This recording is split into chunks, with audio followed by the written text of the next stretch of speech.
It's true, bamboo bedding is dreamy to sleep on. That's why Quince aptly named their Bamboo Dream Quilt Set. Coming in 12 colors, you're absolutely going to love this quilt and 2 shams set. Starting at the softest of pinks and going all the way to a dark navy. It's going to be perfect for anyone's room. Your own, your guest rooms, your kids' rooms, maybe even back to the dorm bedding. Quince has everything you need to elevate your space, from bedding to soft organic towels, airy curtains, and premium kitchen tools designed for everyday use. And of course, as you know, Quince has gorgeous cashmere and other wardrobe essentials. And the best part, Quince's products are half the cost of similar brands.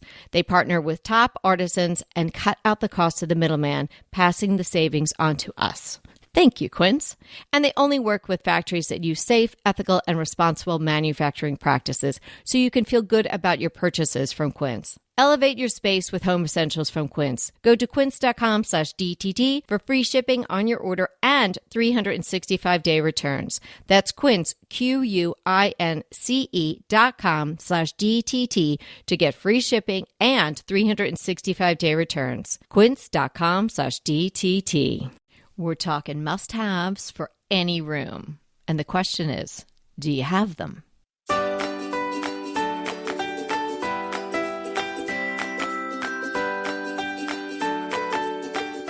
Hey everybody, I'm Kelly Wilkness here with Anita Joyce, and this is Decorating Tips and Tricks.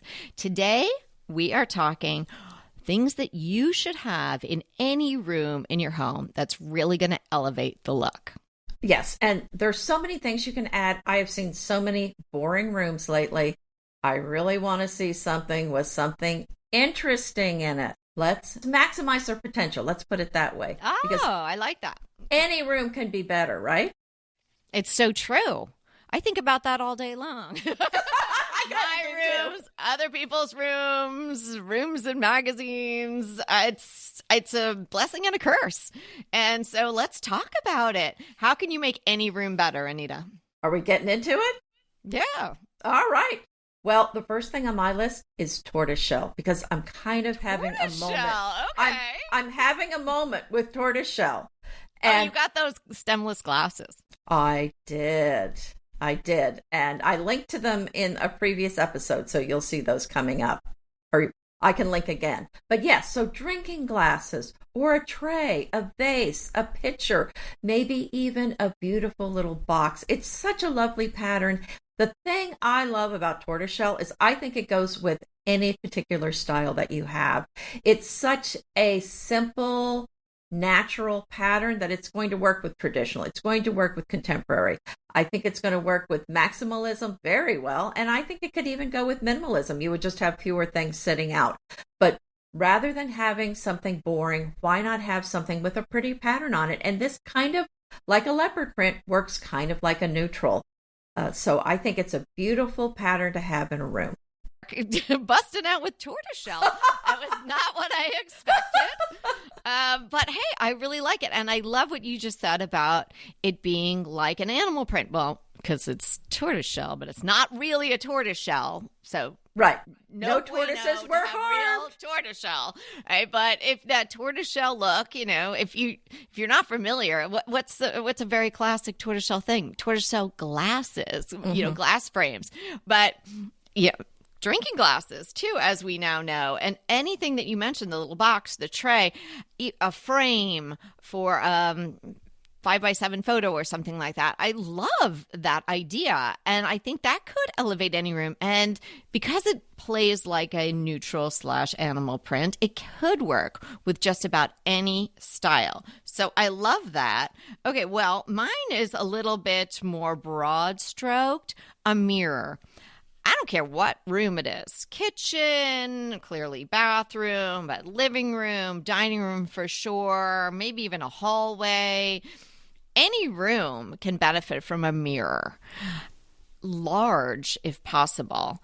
Interesting frame, if possible. Round shape can be great because that's an easy way to bring that organic shape into a room, which really helps. So you're kind of getting a twofer there. You've got the mirror and then you've got the round shape, which is really an interesting dimension if that's the right way to say it, that you could add to a room. So definitely a mirror. I've got mirrors in every single room. I've got a collection of mirrors in my hallway. And the only thing I would say about a mirror is, well, no, actually, you know me. I actually have a lot more things to say, but I will say not one, but two things about a mirror.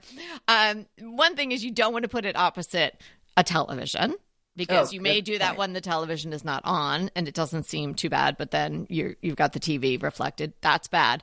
And you do want to, if possible, put it opposite a window. So then, in a good way, you're doubling what you're seeing. Well, or in a dark part of a room. I think sometimes we have rooms where maybe there's a wall with no windows. So that's a great place to put a really large window. And I so agree with you that mirrors are so wonderful to have in a room. And I had a little bit of a different take on it, because I said an antique mirror. And actually, I don't necessarily mean antique. I mean make it interesting. Again, with the tortoiseshell, why have a clear glass pitcher when you can have a tortoiseshell pitcher? Why have a boring run-of-the-mill mirror when you can have a beautiful one? Now, I have so many very interesting mirrors because I love antique ones, but you can get new ones that are very interesting as well. And, my favorite is a Louis Philippe, but I have so many other antique mirrors that are just different shapes. The Ile de Boeuf French ones are beautiful in the zinc.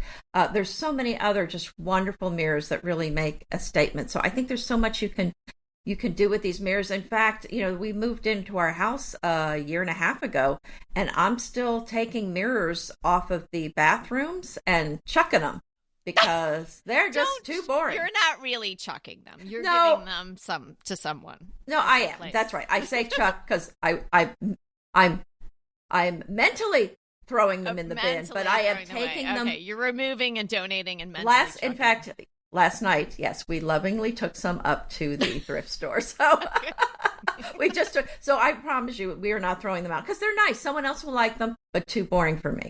Okay. Well, you with the tortoiseshell, you're all very jazzy, so you need a jazzy mirror as well. So another what's next for you. So the trays. And I'm using this in a more generic sense, not the specific trays I use, because I want to appeal to whatever decorating style you have.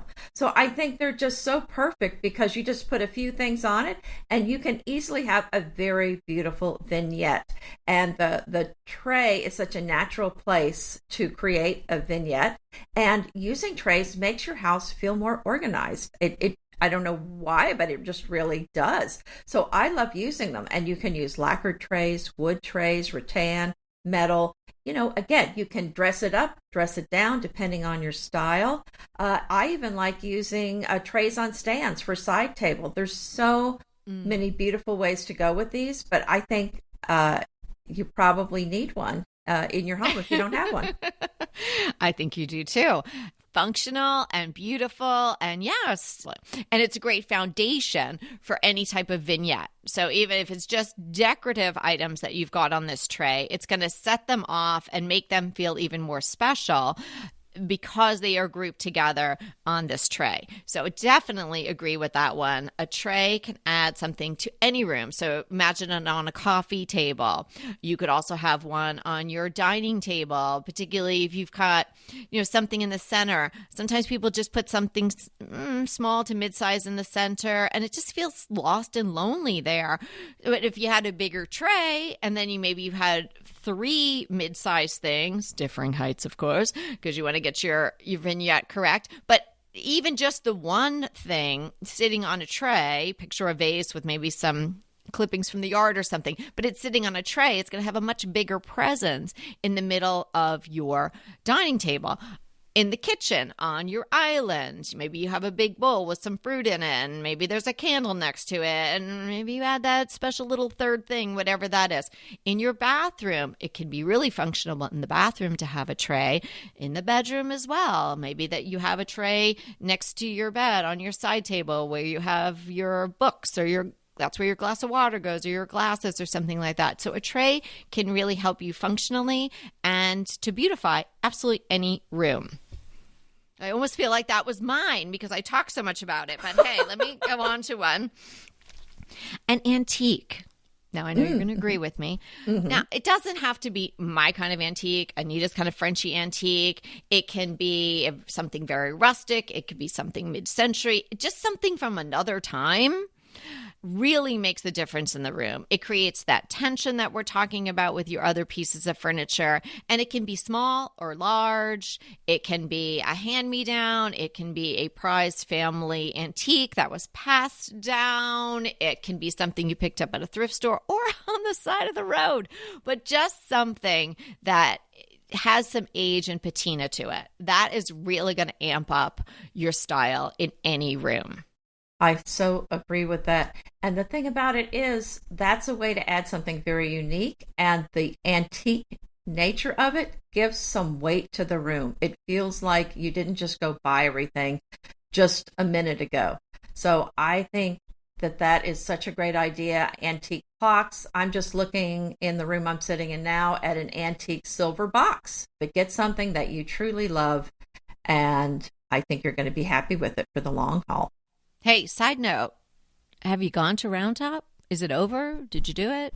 I was out of town during most of the show, so I didn't get to see it. Oh, you're just so cavalier about it now that you're a full-time resident. You're like, no, I have to get out of there when all these people come. No, that's not it. That's not it at all. I love Round Top. Actually, I really did want to go, but the truth of the matter is, if you saw the massive pile I have that I am going to sell to my friend who has a booth, you would understand why I'm not going. I need to get rid of so much stuff before I even think about bringing something into this house. So I can't really go to buy right now. I too really understand that, because when we moved into this house, that was, there's that transition period where like, what's going to work? What's not going to work? Right. How do I even want to use some of these spaces? And I too had that storage area in the back, and I would go and I'd look like, oh God, like, do I even want to keep any of these things? And people kept saying to me, oh, you must be going to the Rose Bowl every month. And I didn't go for 2 years after we bought this house. And it's literally a mile and a half from my house and happens every second Sunday of the month. Oh, I just couldn't go because I couldn't sort out really what I had and how I was going to use it. So I get it.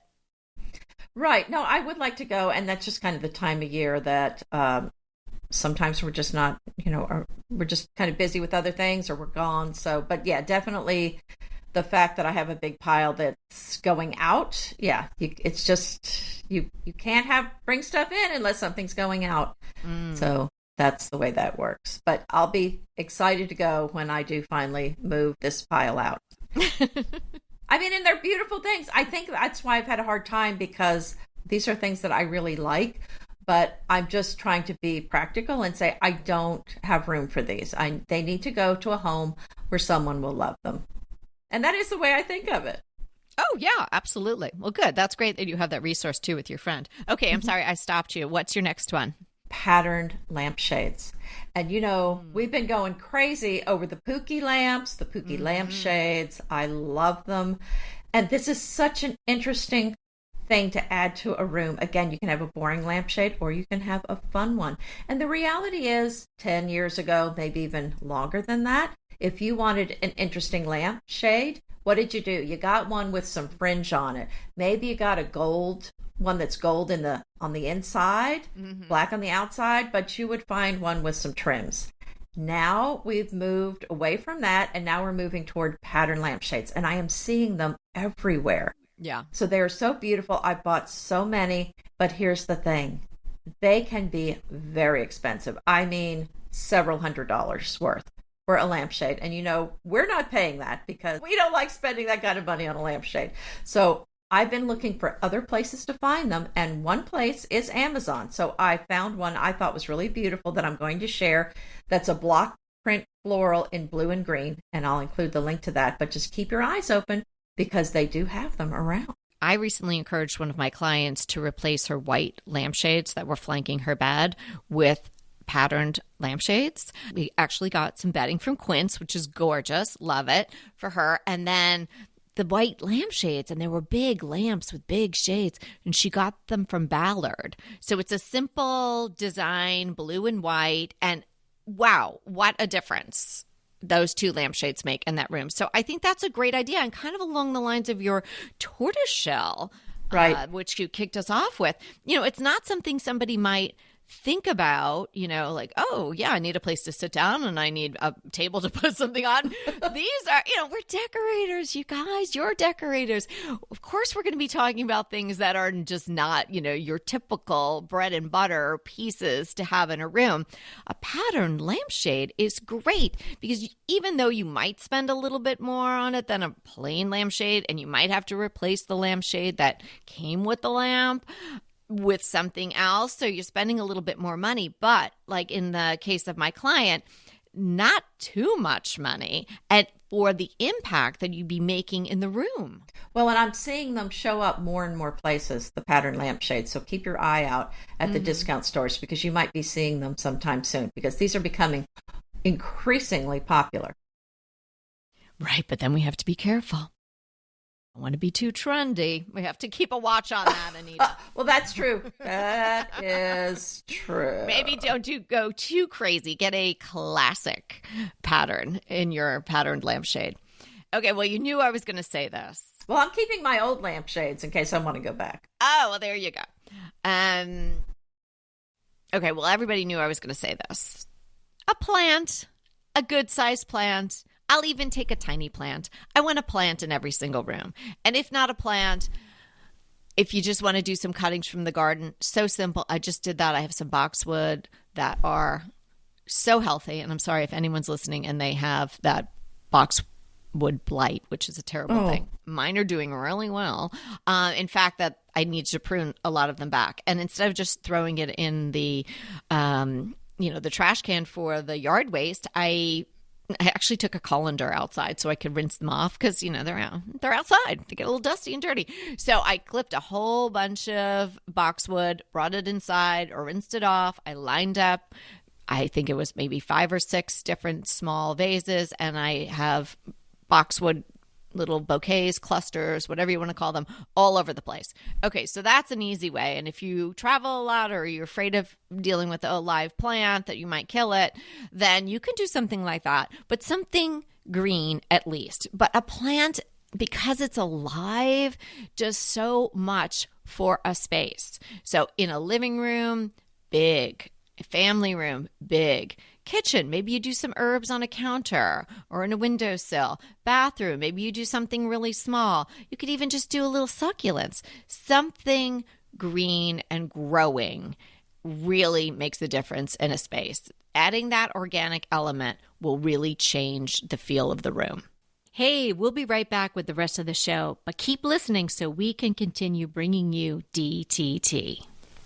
I can't stop using dupe.com. This is an amazing website, service, best friend. I absolutely love it. So you find something that you really want and it's too expensive. It's a budget buster. Then you use dupe.com and you can find almost the exact thing or very similar products for much less. So I was crushing on this incredibly gorgeous coffee table. I had it in my mind. I had it in my Pinterest boards. I had it everywhere, but I just didn't have it in my house because it was too expensive. When I learned about dupe.com, that was the first product that I tested. And boy, did I find some amazing dupes. And I purchased one. So the original was almost $3,000. And Dupe showed me many choices, all the way down to under $200. Now, you may think something this extraordinary is hard to use, but it's so easy. Just type dupe.com / before any product URL in your browser, and boom, it instantly finds you less expensive alternatives. They even have an app and a browser extension you can download. No account required, no sign up required. It's completely free. That's completely free free to use. Stop wasting your money on brand names and start saving with dupe.com today. All right, so my next item is a one-of-a-kind textile. When we do our beds, it's so easy to just go buy the bedding that everyone else has. But you don't want that. You don't want your bed to look like everybody else's. You want it to look unique and inviting. So why not use a unique, one-of-a-kind textile like a Cantha quilt or a Suzanne textile? You can use these on your sofa, fold them up, put them on the back of a chair or on a bed, or use it as a tablecloth. You can use these so many different ways. They're so beautiful. They're so versatile. And they're going to give your room a really interesting look. I have textiles on my list as well. And I didn't drill down to a specifically unique item. Just in general, every room should have some textiles in it. It's going to soften the room. Many of our rooms, particularly the more utilitarian ones, kitchen, bathroom, they've got a lot of hard surfaces. So you're going to want to soften it in some way. So adding textiles in a kitchen, how do you do that? Maybe you have some curtains. Maybe you have a Roman shade. Maybe you have a runner in your bathroom. Obviously, you're going to have some towels in there somewhere, but maybe you have some towels that are there all the time that are a little bit more just for show. So they're always in there, softening it up. I just did something in my bathroom, which I'm loving.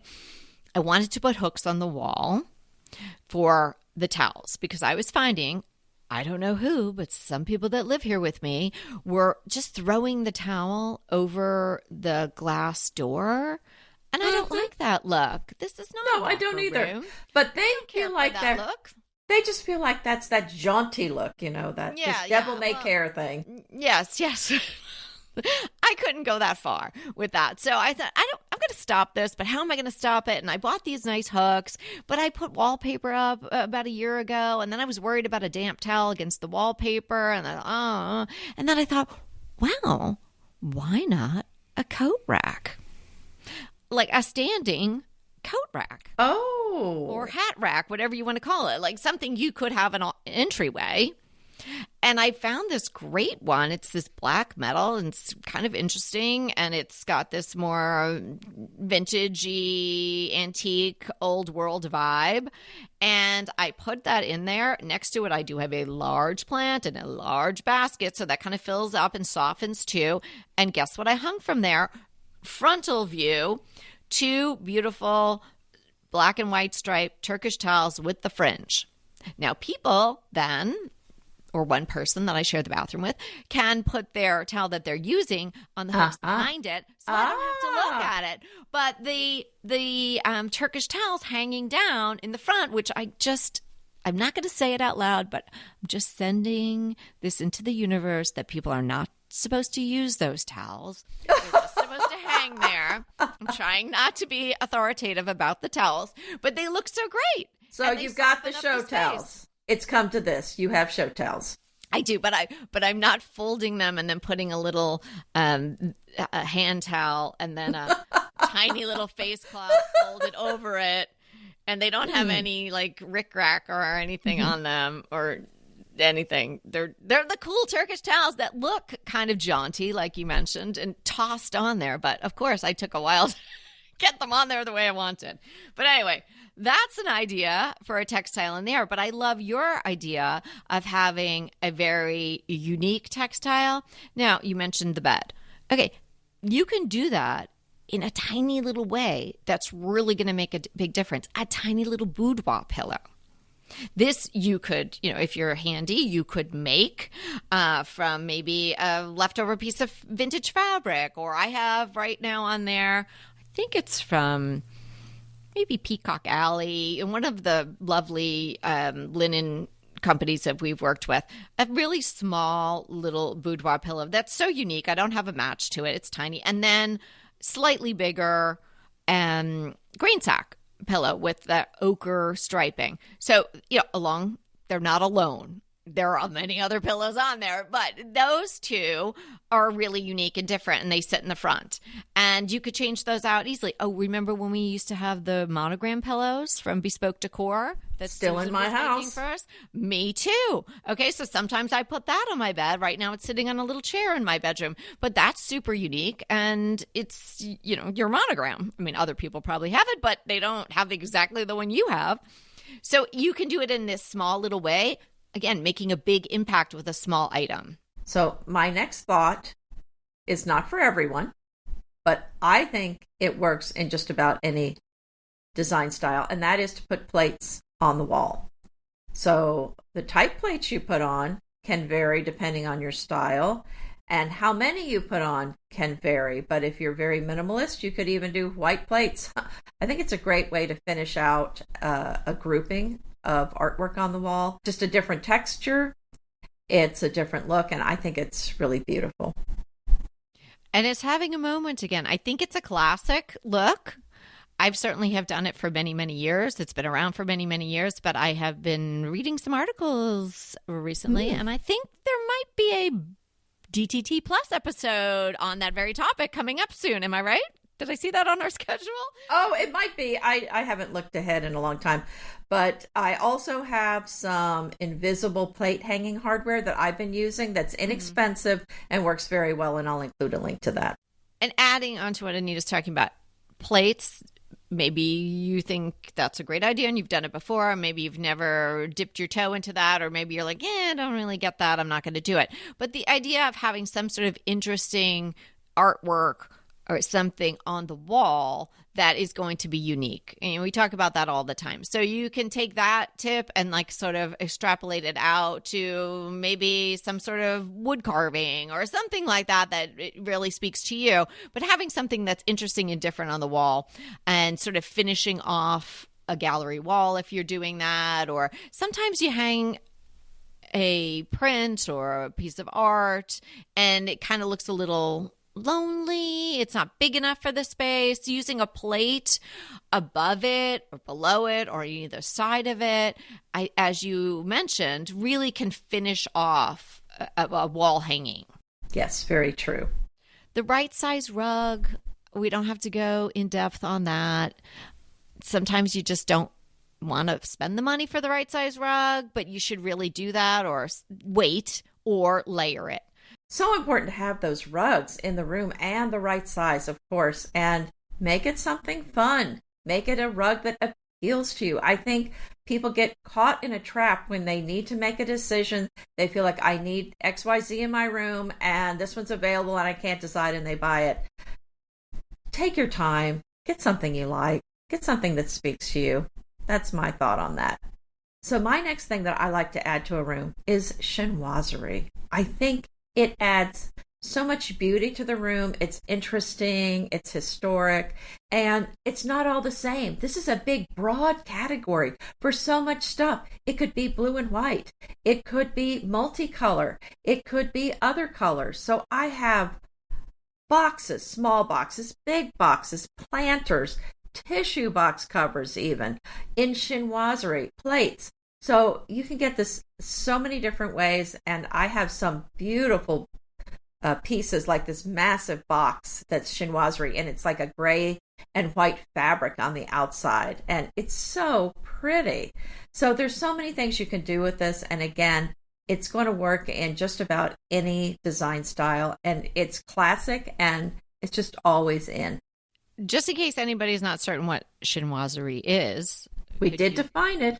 Well, we should probably put out a DTT Defines book. Oh, have it all in there. Well, so in case anyone hasn't listened to that episode, maybe you could just give a brief description. So it would be something that originally was from Asia, and 1600s, 1700s.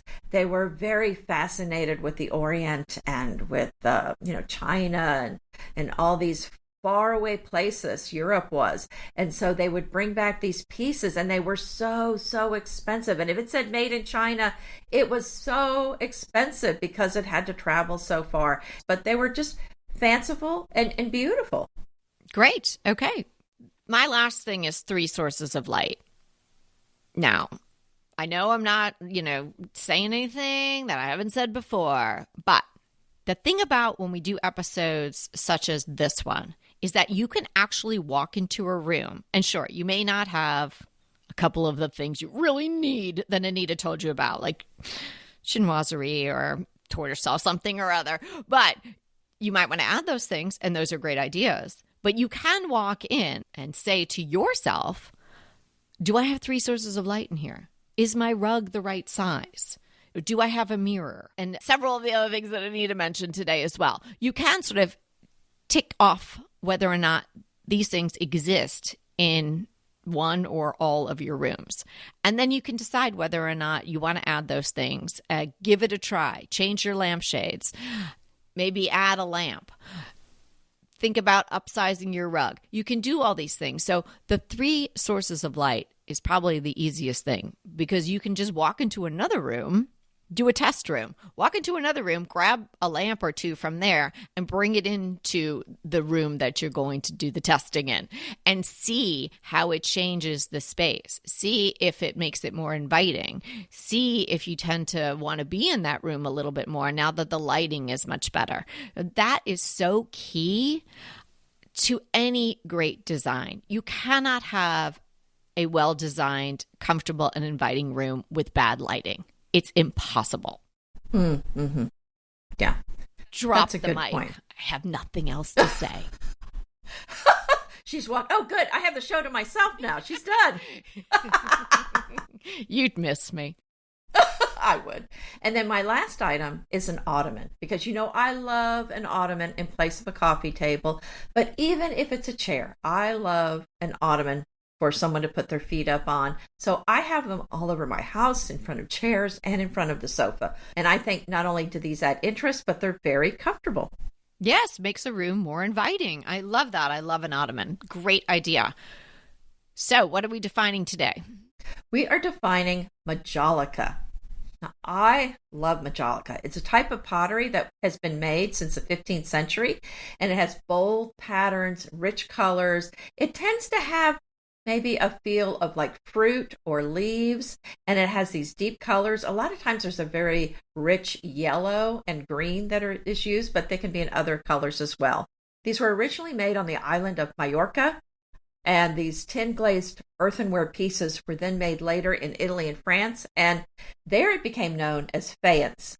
But this is something that you can buy. It's made today. You can buy new pieces, and they're made all over the world now, or you can buy vintage.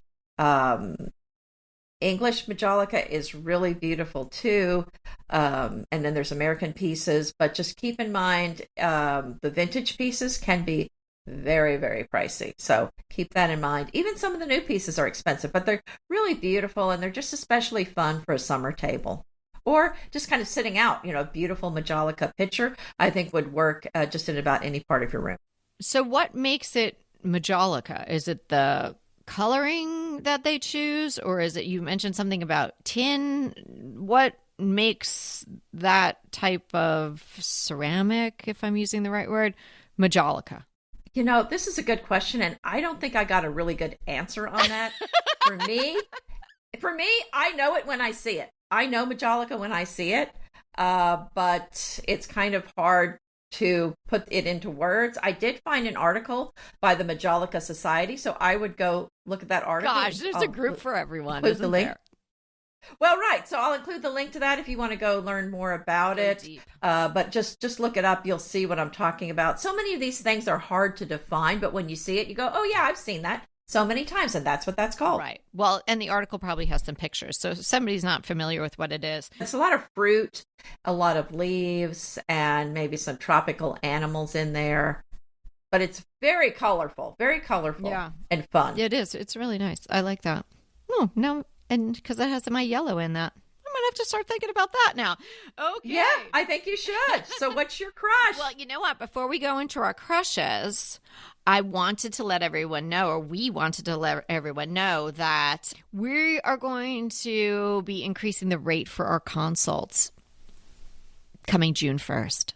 So if you would like to book a consult at the current rate, please pay for your consult, purchase and pay for your consult before June 1st, because after June 1st, the price is going to be going up a bit. We love doing these consults. Everybody says they get so much out of them. And we do put a lot of time and effort into giving great advice. So haven't raised the prices in a while. Of the course of 9 years, maybe just once or twice. So we're going to be doing that on June 1st. So prior to June 1st, you can purchase a consult, and you can easily do that at our website. Just click consult and make your purchase before June 1st, 2025, and you will get it at the current rate. And then you can schedule it for any time that works for you, even past June 1st. So we hope that anybody who's thinking about it will sign up, and so you can avail yourself of the current rate.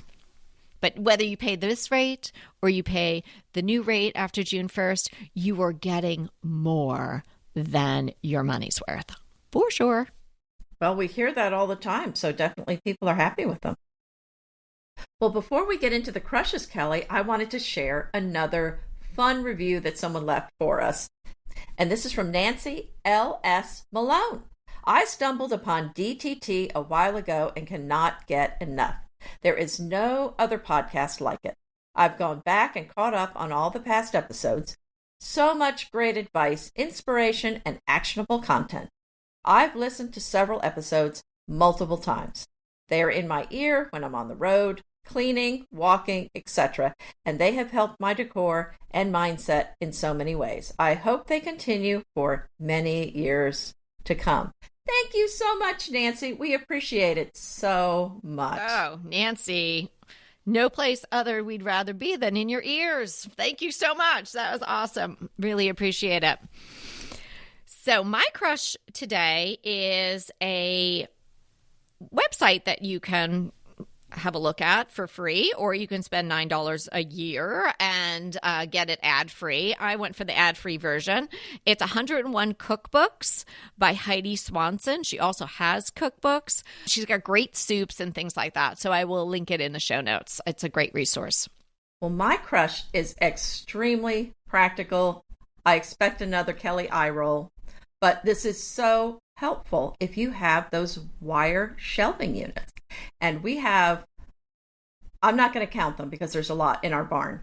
So, I mean, they're great for storage. You probably have one maybe in a closet or in your garage somewhere. These are just wonderful. And I really think they're some of the best looking storage units for people to use to store their stuff on. And they're pretty inexpensive. But the problem is if you have the little things or maybe something with feet on it, you know how they just kind of stick through the shelf? Have you had these? Yeah, so you're talking about any wire type shelves, whether it's a rolling unit or something, a shelf on a wall, anything that's wire is what you're saying. Well, right, but I'm not really. I'm talking about these specific wire shelves that you see in maybe restaurants that they have their food on or something. They tend to be 3 feet or 4 feet, and they're different heights, but they kind of come in standard sizes, and they work great for boxes and bin storage. But if you have like maybe canned food or maybe some items that have little small feet on them, they're going to get stuck when you're moving them on the shelf because the shelf does not have a solid wood piece on it. It's wire, so it's kind of hard for smaller things on there. So you can go on Amazon and buy these plastic shelf mats for the shelf. So then you can put small things on there. You can put things with feet and just slide them around. And it works so beautifully. They come in different widths. I just ordered some today for my 36-inch width shelf, but they also come in 48-inch as well, really about whatever size you have. And a pack of 4 for less than $50, but it's making my life so much better, believe it or not, with those liners. It truly is the little things. I know it sounds so silly, but honestly, I get so frustrated dealing with those things when things are falling through. And again, thus the need to get more stuff out of my house. Yeah, there you go. Yeah, and then maybe I won't even need these anymore. And then you'll have to lovingly take them to the Goodwill or somebody else. That would be so exciting to not need these. That's my goal, is to not need a bunch of them. And then I'll just give them with the plastic mats on them. So there you go. That would be very deluxe. Oh, well, thanks so much for hanging out with us. We had so much fun today. And remember, we're here to inspire you to create a beautiful home. Until next time. We want to tell you about something we're always crushing on. It's the Affordable Interior Design Podcast, hosted by our friend Betsy Helmuth. We're going to let Betsy tell you a little bit more about her show. Welcome to the Affordable Interior Design by Uploft podcast, the ultimate destination for transforming your space on a budget. Revamp your home without emptying your wallet because our host, designer and entrepreneur Betsy Helmuth, that's me, has all the tips, tricks, and insider secrets you need. Join us every week as we explore the world of interior design through a frugal lens. From budget-friendly decor hacks to thrifty DIY projects, we're here to help you create a home you love without breaking the bank. Listen in as I guide you through the ins and outs of affordable interior design. My expertise has been showcased on NBC's Today Show, HGTV, DIY Network, Lifetime Network, and more. And I've personally worked with over 1,000 clients over the past 2 decades at my New York City-based firm. But that is not all. I want to hear from you. Do you have a design dilemma? Need advice on sprucing up a small space or refreshing your outdated furniture? Send me your questions and I will answer them live on air. Whether you're a renter, a homeowner, design business owner, wannabe designer, or just an enthusiast, Affordable Interior Design by Uploft is your go-to podcast for practical advice and creative ideas. Grab your headphones, fire up your favorite podcast player, follow Affordable Interior Design by Uploft, and join us on this exciting journey to transform any space affordably.